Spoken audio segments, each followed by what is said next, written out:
ಮಹಾಮಂತ್ರಿ ಮಹಾರಾಜರೇ, ನೀವು ನಮ್ಮಲ್ಲಿ ಹೇಳಿದಿರಿ ಇಂದಿನ ಸಭೆ ವಿಶೇಷವೆಂದು. ನಮ್ಮಲ್ಲಿ ಕೇಳಿಕೊಂಡಿರಿ ಮಹಾರಾಣಿಯರು ಕೂಡ ಸಭೆಯಲ್ಲಿ ಇರಬೇಕೆಂದು. ನೋಡಿ, ನಮ್ಮ ಇಬ್ಬರು ರಾಣಿಯರು ಇಲ್ಲಿ ಉಪಸ್ಥಿತರಿದ್ದಾರೆ. ಮಹಾರಾಜರೇ, ಇಬ್ರು ಮಹಾರಾಣಿಯರು ಇವತ್ತಿನ ವಿಶೇಷ ಸಭೆಯಲ್ಲಿ ಉಪಸ್ಥಿತರಿರಬೇಕು ಅನ್ನೋದು ನಮ್ಮ ಹೇಳಿಕೆ ಆಗಿರಲಿಲ್ಲ. ಈ ಹೇಳಿಕೆ ನಮ್ಮ ಅತಿಥಿಗಳದ್ದು. ಇವತ್ತಿನ ನಮ್ಮ ಅತಿಥಿಗಳ ಹೆಸರು ಶಂಶೇರ್ ಖಾನ್. ಒಂದು ಮುಖ್ಯವಾದ ವಿಷಯವನ್ನಿಟ್ಕೊಂಡು ನಿಮ್ಮನ್ನ ಮತ್ತೆ ಮಹಾರಾಣಿಯರನ್ನ ಭೇಟಿ ಮಾಡೋದಕ್ಕೋಸ್ಕರ ಗಾಂಧಾರದಿಂದ ಬಂದಿದ್ದಾರೆ. ನಮ್ಮ ಇವತ್ತಿನ ಅತಿಥಿ ಒಬ್ಬ ಪಕ್ಷಿ ವಿಶೇಷಜ್ಞ. ಅವ್ರು ಹೇಳ್ತಿದ್ದಾರೆ ಅವ್ರ ಹತ್ರ ಒಂದು ವಿಶೇಷವಾದ ಮತ್ತು ಅದ್ಭುತವಾದ ಪಕ್ಷಿ ಇದೆ. ಇವತ್ತಿನವರೆಗೂ ಆ ತರದನ್ನ ಯಾರೂ ನೋಡಿಲ್ಲ. ಆದ್ರೆ ಯಾವ ಪಕ್ಷಿಯನ್ನ ಮಹಾರಾಜರ ಮುಂದೆ ಪ್ರಸ್ತುತಪಡಿಸ್ತಿದ್ದೀವೋ ಅದು ಅವರ ಒಂದು ಗಿಳಿ. ಅವ್ರ ಹೇಳಿಕೆ ಏನು ಅಂದ್ರೆ, ಇಲ್ಲಿವರೆಗೂ ಆ ತರದ ವಿಲಕ್ಷಣ ಮತ್ತು ಬುದ್ಧಿವಂತ ಗಿಳಿಯನ್ನ ಯಾರು ನೋಡಿರೋದಿಲ್ಲ. ಆ ಗಿಳಿ ಮನುಷ್ಯರ ಭಾಷೆಯಲ್ಲಿ ಮಾತಾಡುತ್ತೆ. ಕೇವಲ ಒಂದೆರಡು ಶಬ್ದ ಅಥವಾ ಒಂದೆರಡು ಮಾತುಗಳ ಮಾತ್ರ ಅಲ್ಲ, ಪೂರ್ತಿ ಮಾತನ್ನ ಆಡುತ್ತೆ. ಈಗ ಮಹಾರಾಜರು ಅನುಮತಿ ಕೊಟ್ರೆ ನಾವು ಶಂಶೇರ್ ಖಾನ್ ಅವರನ್ನ ಸ್ವತಃ ನಾವೇ ಕಾತುರರಾಗಿದ್ದೇವೆ ಈ ವಿಶೇಷವಾದ ಗಿಣಿಯನ್ನು ಭೇಟಿಯಾಗಲು. ಕರೀರಿ ಅವರು. ಆಗ್ಲಿ ಮಹಾರಾಜರೇ. ಶಂಶೇರ್ ಖಾನ್ ಅವರನ್ನ ಬರೋದಿಕ್ ಹೇಳಿ.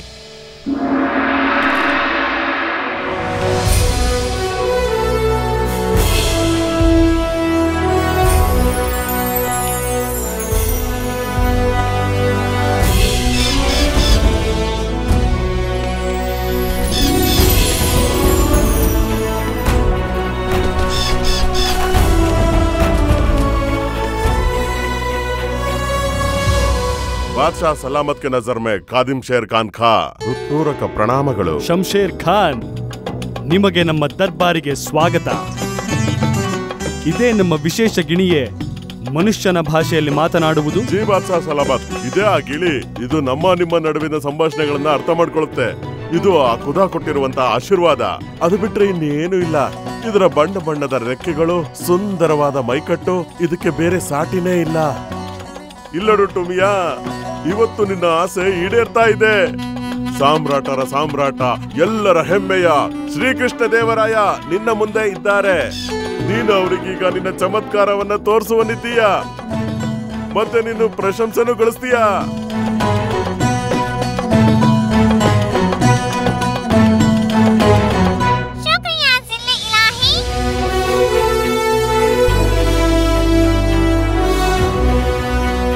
ಅರೆ, ಇವ್ರ ಭಾಷೆಯಲ್ಲಿ ನೀನು ಎಲ್ಲಾ ಭಾಷೆಯಲ್ಲೂ ಕಿಲಾಡಿ ಇದೀಯಾ. ಅವರ ಭಾಷೆಯಲ್ಲಿ ಮಾತಾಡು. ಧನ್ಯವಾದ ಮಹಾರಾಜರೇ. ಇವತ್ತು ನಿಮ್ಮನ್ನ ನನ್ನ ಕಣ್ಮುಂದೆ ನೋಡಿ ನನಗೆ ಸ್ವಲ್ಪನೂ ನಂಬಕ್ಕೆ ಆಗ್ತಿಲ್ಲ. ತುಂಬಾ ದಿನಗಳಿಂದ ನಿಮ್ಮ ದರ್ಶನ ಪಡೆಯಬೇಕು ಅಂತ ಕಾಯ್ತಾ ಇದ್ದೆ. ನನ್ನ ಅಭಿನಂದನೆಗಳನ್ನ ಸ್ವೀಕರಿಸಿ ಮಹಾರಾಜರೇ. ಅದ್ಭುತ, ನಿಜವಾಗಿಯೂ ಅದ್ಭುತ. ಬಾದ್ಶಾ ಸಲಾಮತ್, ನಿಮ್ಮ ಅನುಮತಿ ಇದ್ರೆ ನನ್ನ ಈ ಟುಮಿಯಾ ದೇವಿಯರ ಬಗ್ಗೆ ಏನಾದ್ರೂ ಹೇಳ್ಬಹುದಾ? ಅವಶ್ಯವಾಗಿ ಮಾತನಾಡಿಸಿ.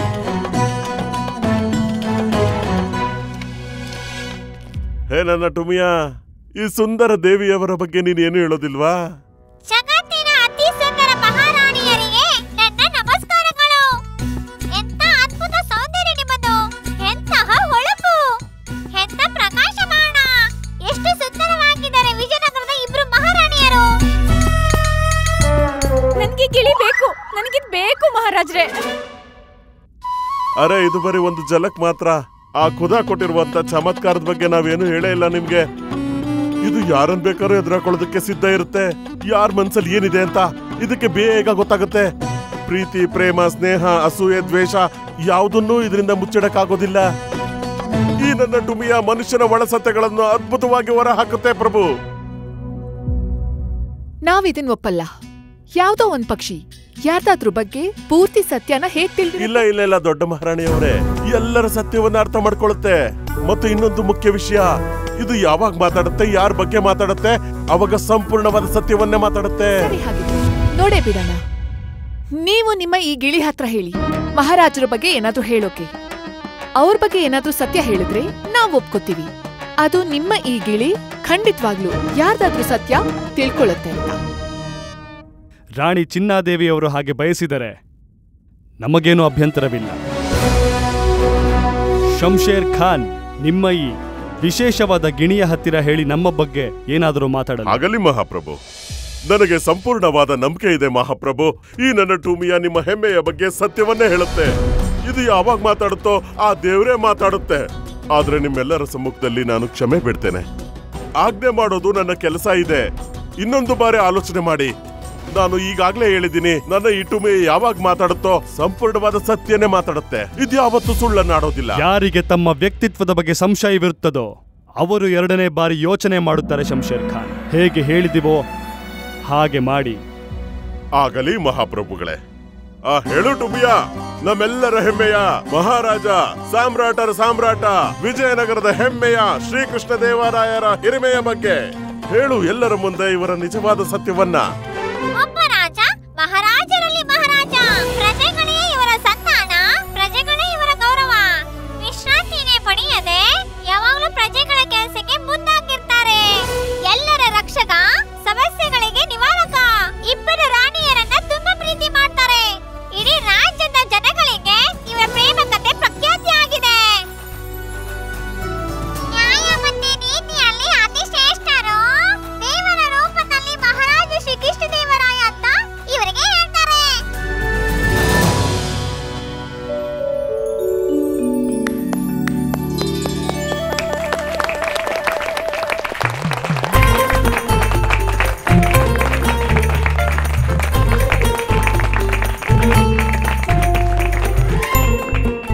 ಮಹಾರಾಜ್ರೆ, ಈ ಗಿಳಿ ನನಗೆ ಬೇಕು.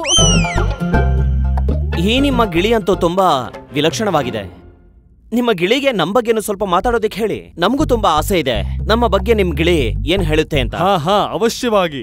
ನಾವು ಬಯಸುತ್ತೇವೆ ನಿಮ್ಮ ಗಿಣಿ ನಮ್ಮ ಮಂತ್ರಿಗಳ ಬಗ್ಗೆ ಮಾತನಾಡಲಿ ಎಂದು. ನಿಮ್ಮ ಆಜ್ಞೆಯಂತೆಯೇ ಆಗಲಿ ಮಹಾಪ್ರಭು. ಸತ್ಯವಂತರು, ದೃಢ ನಿರ್ಧಾರವಂತರು. ಇವರ ಜೀವನ ರಾಜರಿಗೆ ಮುಡುಪಾಗಿಟ್ಟಿದ್ದಾರೆ. ಇವರೇ ಆ ಮಹಾಮಂತ್ರಿ. ಸಮಯ ಬಂದಾಗ ರಾಜರಿಗೆ ತನ್ನ ಪ್ರಾಣ ಬೇಕಾದ್ರೂ ಕೊಡ್ತಾರೆ.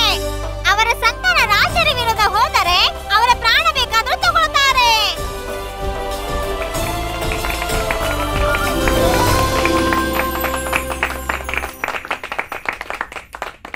ಮಹಾರಾಜ್ರೆ, ಈ ಗಿಳಿ ನನಗ್ ಬೇಕು. ಕಿರಿಯ ಮಹಾರಾಣಿಯವರೇ, ಸ್ವಲ್ಪ ಸಹನೆ ಇರಲಿ. ಒಂದ್ ಗಿಳಿ ಕಡಿಮೆ ಆಗಿತ್ತಾ? ಸ್ವಲ್ಪ ತಾಳ್ಮೆ ಇಟ್ಕೊಳ್ಳಿ. ಅಂದ್ರೆ ಗಿಳಿಗೂ ಮಾತಾಡೋದಕ್ಕೆ ಒಂದು ಅವಕಾಶ ಮಾಡ್ಕೊಡಿ. ಈಗ ಇವರ ಸರದಿ. ಯಾರು? ಅರೆ ಆಚಾರ್ಯರೇ, ಈಗ ನಿಮ್ಮ ಸರದಿ. ನಮ್ದ? ಅಯ್ಯೋ, ನಾವು ಕೇಳಿದೀವಿ ನೀವು ಆಸ್ಥಾನದ ಗೌರವ ಅಂತ. ರಾಜಗುರುಗಳಲ್ವೇ ನೀವು ಶ್ರೀಕೃಷ್ಣ ದೇವರಾಯರಿಗೆ? ಹೌದು. ಏನೀಗ? ಅಯ್ಯೋ, ಹಾಗಿದ್ಮೇಲೆ ನಿಮ್ಮ ಬಗ್ಗೆನೂ ನಾವು ಏನಾದ್ರೂ ಹೇಳಲೇಬೇಕಲ್ವಾ? ಏನು ಅಗತ್ಯ ಇಲ್ಲ ಅದ್ರದ್ದು. ಹೋಗಿ, ನೀವು ಮುಂದಕ್ಕೆ ಹೋಗಿ, ಏನು ಪರವಾಗಿಲ್ಲ. ಆಚಾರ್ಯರೇ, ಮಹಾರಾಜ್ರೆ, ಗಿಣಿ ಮಾತಾಡಲಿ ಬಿಡಿ, ಏನು ತಪ್ಪಿದೆ? ಮಹಾರಾಜ್ರೆ, ಈ ಪ್ರಶಂಸೆ, ಪ್ರಸಿದ್ಧಿ, ಈ ಹೊಗಳಿಕೆ ಇದೆಲ್ಲ ಸಾಧಾರಣ ವ್ಯಕ್ತಿಗಳಿಗೆ ಸೀಮಿತ ಅಷ್ಟೇ. ನಮ್ಮಂತ ಯೋಗಿಗಳಿಗೆ ಈ ರೀತಿಯ ಪ್ರಶಂಸೆಗಳು ಏನ್ ಅಗತ್ಯ ಇದೆ? ಮಹಾರಾಜರೇ, ನಮ್ಮ ಜೀವನ ಅಂತೂ ಒಂದು ತೆರೆದ ಪುಸ್ತಕ. ಅದರ ಪ್ರತಿಯೊಂದು ಪುಟದಲ್ಲೂ ಸಹ ಕೇವಲ ಮತ್ತು ಕೇವಲವಾಗಿ ಭಗವಂತ ಶಿವನಾಮ ಸ್ಮರಣೆ ಇರುತ್ತೆ ಹೊರತು ಮಹಾರಾಜರ ಮೇಲಿನ ಸಂಸ್ಕಾರ ಮತ್ತು ಶ್ರದ್ಧೆಗಳಿರುತ್ತವೆ. ಈ ವಿಷಯ ಅಂತೂ ಎಲ್ಲರಿಗೂ ಸಹ ಗೊತ್ತಿದೆ. ನನಗೇನ್ ಅಗತ್ಯ ಇದೆ ಈ ರೀತಿ ವಿಚಾರಗಳಲ್ಲಿ ತಲೆ ತೂರಿಸಕ್ಕೆ? ಆಚಾರ್ಯರೇ, ನನ್ನ ಕ್ಷಮಿಸಿ ಗುರುಗಳೇ, ಆದ್ರೆ ನಿಮ್ಮಂತ ದಿವ್ಯ, ನಿಮ್ಮಂತ ಅಸಾಧಾರಣ, ನಿಮ್ಮಂತ ಮಹಾಪುರುಷ ಬೇರೆ ಯಾರೂ ಇಲ್ಲ. ನಾವೆಲ್ಲ ಸಾಧಾರಣ ಮನುಷ್ಯರು. ನಮಗೆಲ್ಲ ಸಾಧಾರಣ ಭಾಷೆನೇ ಅರ್ಥ ಆಗೋದು. ಅದಕ್ಕೋಸ್ಕರ ನಮ್ಮೆಲ್ಲರ ಮನವಿ ಆಚಾರ್ಯರೇ, ಇಂಥ ಸುವರ್ಣಾವಕಾಶನ ದಯವಿಟ್ಟು ಕಳ್ಕೋಬೇಡಿ. ಈ ಗಿಳಿ ಬಾಯಿಂದ ನಿಮ್ಮಂತ ಮಹಾನುಭಾವರ ಗುಣಗಾನ ಕೇಳೋ ಸೌಭಾಗ್ಯವನ್ನ ದಯಪಾಲಿಸಿ ಆಚಾರ್ಯರೇ. ಇಲ್ಲ, ಕ್ಷಮಿಸಿ ಆಚಾರ್ಯರೇ. ನಮಗಂತೂ ಪಂಡಿತ ರಾಮಕೃಷ್ಣ ಅವರ ಮಾತಿಗೆ ಸಹಮತ ಇದೆ. ಒಂದ್ ವೇಳೆ ಈ ಗಿಳಿ ನಿಮ್ಮ ಬಗ್ಗೆ ಏನಾದ್ರೂ ಪ್ರಶಂಸನೀಯ ಮಾತುಗಳನ್ನ ಆಡ್ಬೇಕು ಅಂತಿದ್ರೆ ಮಾತಾಡ್ಲಿ ಬಿಡಿ, ಇದರಲ್ಲಿ ತಪ್ಪೇನಿದೆ? ಮಂತ್ರಿಗಳು ಸರಿಯಾಗಿ ಹೇಳುತ್ತಿದ್ದಾರೆ ಆಚಾರ್ಯರೇ. ಶಂಶೇರ್ ಖಾನ್, ಹೇಳಿ ಮಹಾಪ್ರಭು. ನಿಮ್ಮ ಗಿಣಿಗೆ ಹೇಳಿ ನಮ್ಮ ಆಚಾರ್ಯರ ಬಗ್ಗೆ ಕೆಲವು ಮಾತಾಡಲು. ಹಾಗಲಿ ಮಹಾಪ್ರಭು. ಇನ್ನೂ ತಡ ಯಾಕೆ ನನ್ನ ಟುಮಿಯಾ?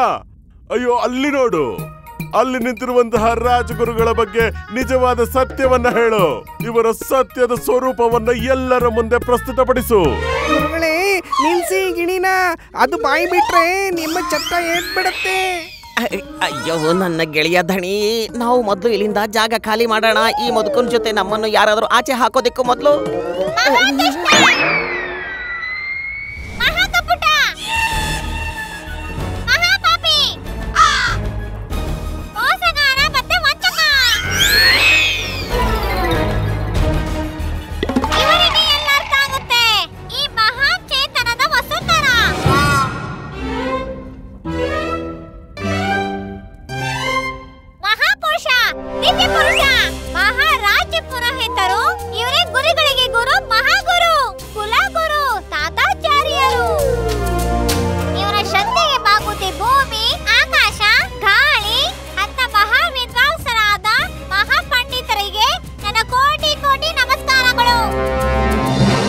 ಆಯುಷ್ಮಾನ್ ಭವ.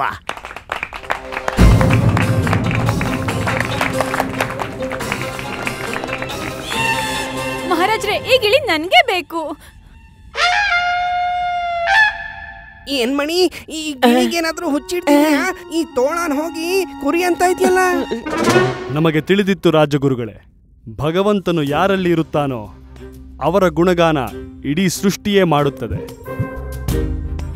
ನಮಗೆ ಗರ್ವವಿದೆ ನೀವು ತುಳುವ ವಂಶದ ರಾಜಗುರುಗಳು ಎಂದು. ನಮ್ಮ ಸೌಭಾಗ್ಯ ಮಹಾರಾಜ್ರೆ. ಬಾದ್ಶಾ ಸಲಾಮತ್, ನಿಮ್ಮ ಆಜ್ಞೆ ಇದ್ದರೆ ನಾವು ಮುಂದುವರೆಯಬಹುದೇ? ಅವಶ್ಯವಾಗಿ ಅವಶ್ಯವಾಗಿ. ರಾಮ, ಇದೇನ್ ಹೇಳ್ತಾ ಇದೆ? ತಥಾಚಾರ್ಯ ಒಳ್ಳೆ ಮನುಷ್ಯನ? ಹಾ, ಇವ್ರು ಏನ್ ಹೇಳ್ತಿದ್ದಾರೆ? ತಾತಾಚಾರ್ಯ ಒಳ್ಳೆ ಮನುಷ್ಯನ? ಇಲ್ ನೋಡು, ಗಿಳಿ ಪ್ರಭಾವ ಈಗ ನಿನ್ಮೇಲ್ ಕೂಡ ಆಗೋ ಹಾಗಿದೆ. ಅವನು ಗಿಳಿನ್ ಕರ್ಕೊಂಡು ನಿನ್ ಹತ್ರ ಬರ್ತಿದ್ದಾನೆ. ಯಾರೋ? ಅಲ್ ನೋಡು. ಈಗ ಈ ನಮ್ಮ ಟುಮಿಯ ಈ ಸುಂದರ ನವಯುವಕನ ಜೊತೆ ಮಾತಾಡತ್ತೆ. ನಿನಗ್ ಗೊತ್ತಾ ಟುಮಿಯ, ಈ ಸುಂದರವಾದ ನವಯುವಕ ಯಾರು ಅಂತ? ಈ ಸುಂದರವಾದ ನವಯುವಕ ಈ ಆಸ್ಥಾನದ ಅಸನ್ಮುಖಿ ನವನಕ್ಷತ್ರ, ಸಾಮ್ರಾಟ ಶ್ರೀಕೃಷ್ಣ ದೇವರಾಯರವರಿಗೆ ವಿಶೇಷವಾದ ಸಲಹೆಗಾರ. ಹೇ ಟುಮಿಯ, ನೀನು ಇವ್ರ ಬಗ್ಗೆ ಏನನ್ನು ಹೇಳೋದಿಲ್ವಾ? ಪ್ರಣಾಮಗಳು ಟುಮಿಯಾ. ರೂಪದಲ್ಲಿ ಅತಿ ಸುಂದರ, ಯಾವಾಗಲೂ ಸತ್ಯವನ್ನೇ ನುಡಿಯುತ್ತಾರೆ, ಎಲ್ಲರಿಗೂ ಕಲಿಸುತ್ತಾರೆ. ಇವರು ಬುದ್ಧಿವಂತ, ಎಲ್ಲರಿಗೂ ಇವರ ಬುದ್ಧಿವಂತಿಕೆ ಮೇಲೆ ತುಂಬಾ ಅಭಿಮಾನ ಇದೆ. ಆದ್ರೆ ವಾಸ್ತವದಲ್ಲಿ ಇದು ಇವರ ನಿಜವಾದ ರೂಪ ಅಲ್ಲ. ಇವರು ಸುಳ್ಳಿನ ಆಡಂಬರ, ಸತ್ಯದ ಮನುಷ್ಯನಲ್ಲ.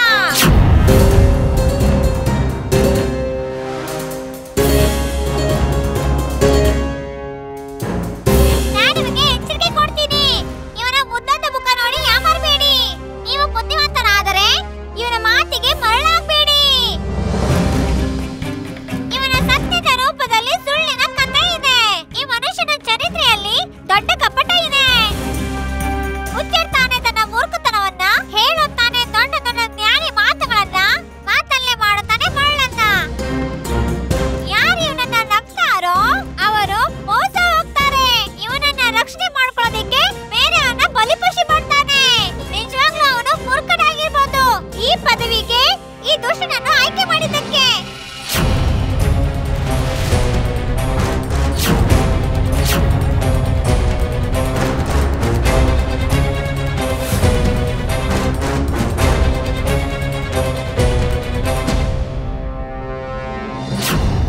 ಶಂಶೀರ್ ಖಾನ್,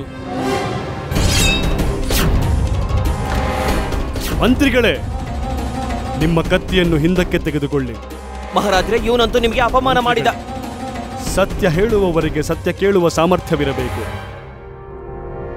ಇದು ಕೇವಲ ಒಂದು ಪಕ್ಷಿ ಅಷ್ಟೇ. ಇದಕ್ಕೆ ಮಾನ ಅವಮಾನದ ಬಗ್ಗೆ ಏನು ಅರಿವಿರುತ್ತದೆ? ಪಂಡಿತ ರಾಮಕೃಷ್ಣರ ವಿಷಯದಲ್ಲಿ ಇದು ತಪ್ಪು ಮಾಡಿದೆ. ಈ ಗಿಣಿಗೆ ತೋಚಿದ್ದನ್ನು ಸತ್ಯವೆನಿಸಿ ಹೇಳಿದೆ. ಏನೇ ಆದರೂ ಇದು ಒಂದು ನಿಶ್ಚಲ ಪಕ್ಷಿ, ಕ್ಷಮೆಗೆ ಯೋಗ್ಯವಿದೆ. ನೀವು ಕುಳಿತುಕೊಳ್ಳಿ.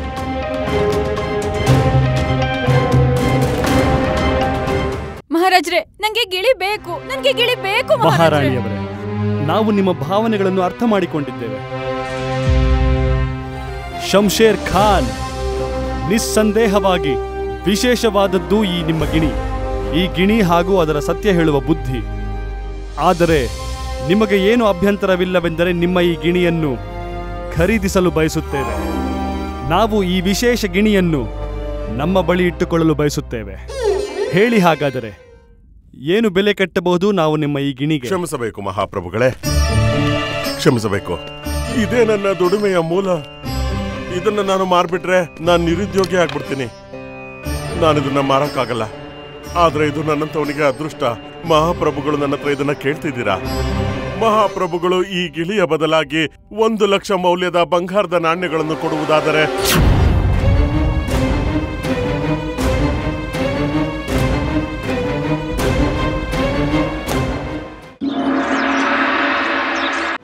ಮಹಾಪ್ರಭು, ಒಂದ್ ವೇಳೆ ನೀವು ಆಜ್ಞೆ ಕೊಟ್ರೆ ನಾನು ನಿಮಗೇನಾದ್ರೂ ಹೇಳ್ಬೋದಾ? ಹೇಳಿ ಪಂಡಿತ ರಾಮಕೃಷ್ಣ.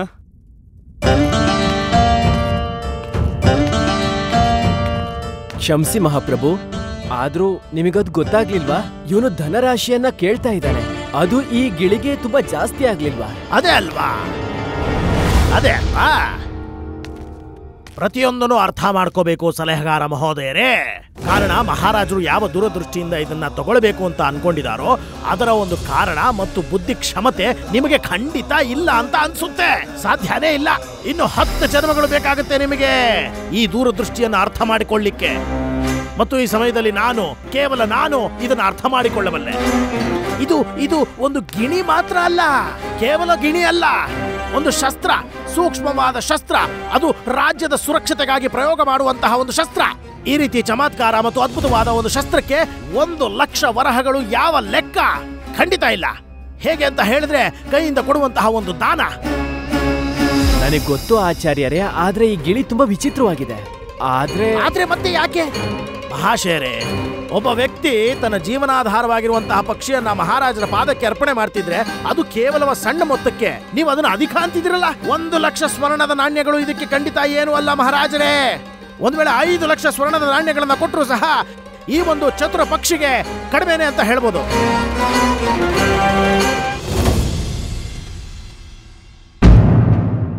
ಮಹಾಮಂತ್ರಿಗಳೇ, ಮಹಾರಾಜರೇ, ರಾಜಕೋಶದಿಂದ 5 ಲಕ್ಷ ಚಿನ್ನದ ನಾಣ್ಯಗಳನ್ನು ತರಿಸಿ ಹಾಗೂ ಶಂಶೇರ್ ಖಾನರಿಗೆ ಈ ಅದ್ಭುತ ಗಿಣಿಯ ಬೆಲೆಯಾಗಿ ಕೊಡಿ. ಮಹಾರಾಜರೇ, ಮಂತ್ರಿಗಳೇ ಹೇಳಿದ ಹಾಗೆ ದಯವಿಟ್ಟು ಮಾಡಿ. ಸರಿ ಮಹಾರಾಜರೇ. ಆದ್ರೆ ಮಹಾಪ್ರಭು, ಏನಿದು? ಏನ್ ನಿಮ್ಮ ಸಮಸ್ಯೆ ಸಲಹೆಗಾರ ಮಹೋದಯರೇ? ಎಷ್ಟು ಸರಿ ನೀವು ಯಾಕೆ ಏನು ಅಂತ ಮನೆಯಿಂದ ಹೊರಡಬೇಕಾದ್ರೆ ಶುರು ಮಾಡ್ತೀರಾ? ಪ್ರತಿಯೊಂದು ಮಾತಿಗೂ ಕೂಡ ಯಾಕೆ ಏನು ಅಂತ ಶುರು ಮಾಡ್ತಿರಲ್ಲ. ಏನು ಆದ್ರೆ ಏನು ಹೇಳಿ? ಕ್ಷಮಿಸಿ ಆಚಾರ್ಯರೇ, ಕ್ಷಮಿಸಿ ಮಹಾಪ್ರಭು. ನಾವು ಸಂತೆಗೆ ಹೋಗಿ ಏನಾದ್ರೂ ತಗೋಬೇಕು ಅಂದ್ರೆ ಅದನ್ನ ತುಂಬಾ ಸ್ಪಷ್ಟವಾಗಿ ಅದನ್ನ ನೋಡಿ ತಗೋತೀವಿ. ಆದ್ರೆ ಇದು 5 ಲಕ್ಷ ಸ್ವರ್ಣ ಮುದ್ರೆಗಳ ವಿಷಯ. ಮಹಾಪ್ರಭು, ನನ್ನದು ಇಷ್ಟೇ ವಿನಂತಿ, ಏನು ಅಂದ್ರೆ ಹೆಚ್ಚು ಕಮ್ಮಿ 1 ದಿನನಾದ್ರೂ ಇದನ್ನ ಇಟ್ಕೊಂಡು ಪರೀಕ್ಷೆ ಮಾಡಿ. ಅಷ್ಟಾದ್ಮೇಲೂ ಈ ಗಿಳಿಯಲ್ಲಿ ಅಷ್ಟೇ ವಿಶೇಷತೆ ಇದೆ ಅಂತ ಗೊತ್ತಾದ್ರೆ ಅವಾಗ ನಿಮಗೆ ಹೇಗನ್ಸುತ್ತೋ ಅದನ್ನ ಮಾಡಿ. ನಮಗೆ ಪಂಡಿತ ರಾಮಕೃಷ್ಣರ ಮಾತಿಗೆ ಸಂಪೂರ್ಣ ಸಹಮತ ಇದೆ ಮಹಾರಾಜರೇ. ಈ ಪಕ್ಷಿಯನ್ನ ನಾವು 2 ದಿನ ಬಿಟ್ಟು ಖರೀದಿ ಮಾಡೋಣ ಮಹಾರಾಜರೇ. ಆಚಾರ್ಯರೇ, ನೀವು ಈ ವಿಷಯದ ಬಗ್ಗೆ ಏನು ಹೇಳಿ? ಮಹಾರಾಜರೇ ನೋಡಿ, ಏನು ಸಮಸ್ಯೆ ಇಲ್ಲ ಮಹಾರಾಜರೇ, ನೋಡೋಣ ಇನ್ನೆರಡು ದಿನ. ಮಹಾರಾಜರೇ, ನಿಮ್ಮಲ್ಲಿ ಒಂದು ನಿವೇದನೆ. ನೀವು ಅನುಮತಿಯನ್ನ ಕೊಟ್ಟರೆ ನಾವು ಈ ಶಂಶೇರ್ ಖಾನ್ನನ್ನು ನಮ್ಮ ಮನೆಯ ಅತಿಥಿಯಾಗಿ ಕರ್ಕೊಂಡು ಹೋಗ್ತೀವಿ. ಜೊತೆಗೆ ಈ ಅದ್ಭುತವಾದ ಗಿಣಿಯೊಂದಿಗೆ ಹೆಚ್ಚು ಸಮಯವನ್ನ ಕಳೆಯುವಂತಹ ಒಂದು ಅವಕಾಶ ಸಿಗುತ್ತೆ. ಪರೀಕ್ಷೆ ಮಾಡ್ಲಿಕ್ಕೂ ಕೂಡ. ಮತ್ತೆ 2 ದಿನಗಳ ನಂತರ ಕೂಡ ಇದರ ಪ್ರತಿಭೆ ಇಷ್ಟೇ ವಿಸ್ಮಯಕಾರಿ ಇದೆಯಾ ಇಲ್ವಾ ಅಂತ ಸಾಬೀತಾಗೋಗುತ್ತೆ. ಈ ಗಿಣಿಯನ್ನ ನಾವು ಅರ್ಹತೆಯನ್ನ ತಗೊಳ್ಬೋದಾ ಅಥವಾ ಇಲ್ವಾ? ಅದ್ಭುತ, ನಮಗೇನು ಅಭ್ಯಂತರವಿಲ್ಲ. ಸರಿ ಇದೆ, ನೀವೇ ಈ ಗಿಣಿಯನ್ನು ಪರೀಕ್ಷೆ ಮಾಡುವುದಾದರೆ ನಮಗೆ ಅದರ ನಂತರ ಬೇರೆ ಯಾರೂ ಇದನ್ನು ಪರೀಕ್ಷೆ ಮಾಡುವ ಅವಶ್ಯಕತೆ ಇಲ್ಲ. ಹಾಗಾದರೆ ಶಂಶೇರ್ ಖಾನ್ ಹಾಗೂ ಅವನ ಈ ಗಿಣಿ ಆಚಾರ್ಯರ ಮನೆಯಲ್ಲಿ ಇರಲಿ. ಅದರ ನಂತರ ಆಚಾರ್ಯರಿಗೆ ಹಿಡಿಸಿದರೆ ಮಾತ್ರ ನಾವು ಈ ಗಿಣಿಯ ಬೆಲೆ ಏನಿದೆಯೋ 5 ಲಕ್ಷ ಚಿನ್ನದ ನಾಣ್ಯಗಳನ್ನು ಶಂಶೇರ್ ಖಾನಿಗೆ ನೀಡುತ್ತೇವೆ ಹಾಗೂ ಈ ಗಿಣಿಯನ್ನು ನಮ್ಮ ಬಳಿ ಇಟ್ಟುಕೊಳ್ಳುತ್ತೇವೆ. ಶಂಶೇರ್ ಖಾನ್, ನಿಮಗೇನಾದರೂ ಅಭ್ಯಂತರವಿದೆಯೇ? ಇದರ ಆಜ್ಞೆಯಂತೆ ಆಗಲಿ ಮಹಾಪ್ರಭು. ಈಗೇನಾಯ್ತು ರಾಮ? ಇಡೀ ಸಭೆ ಮುಂದೆ ಇವತ್ತು ಗಿಳಿ ನಿನ್ ಮಾನ ಮರ್ಯಾದೆನ ಹರಾಜ್ ಹಾಕ್ಬಿಡ್ತು ನೋಡು. ಸಮಸ್ಯೆ ಅದಲ್ಲ ಬಂದು, ಈ ಗಿಳಿ ನನ್ ಬಗ್ಗೆ ಸುಳ್ಳು ಹೇಳಿದ್ದು. ಸಮಸ್ಯೆ ಏನು ಅಂದ್ರೆ ಇದು ತಥಾಚಾರ್ಯರ ಬಗ್ಗೆ ಯಾಕೆ ಸುಳ್ಳು ಹೇಳ್ತು? ಇದ್ರಲ್ಲಿ ಏನೋ ಮಸ್ಲತ್ತಿದೆ. ನನಗನ್ನಿಸ್ತಿದೆ ಇದ್ಯಾಕೋ ಸರಿ ಇಲ್ಲ ಅಂತ. ಈಗ ಏನ್ ಮಾಡೋದು ರಾಮ?